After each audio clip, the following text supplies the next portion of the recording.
Poleg ciljev izobraževalnega programa je pri načrtovanju in izvajanju individualiziranega pouka pomembno upoštevati tudi potrebe in interese dijakov.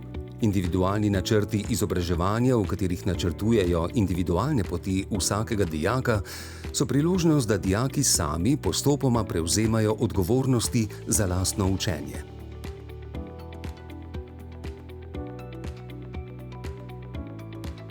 Učitelji razvijajo in preizkušajo učna okolja, ki omogočajo optimalno učenje in aktivirajo vsakega dijaka.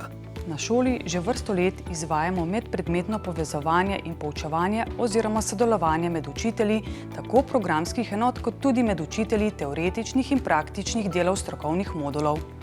Učitelji smo pri urah pouka izvajali več medpredmetnega povezovanja, kar se je izkazalo v boljšem razumevanju in povezovanju teorije in prakse.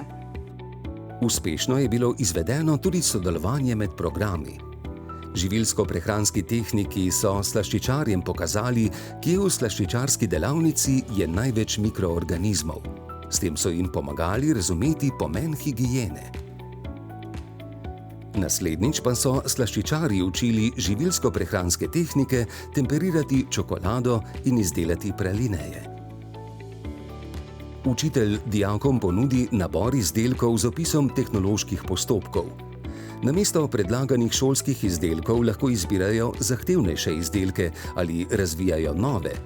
Vrstni red izdelave in tempo si dijaki določajo sami.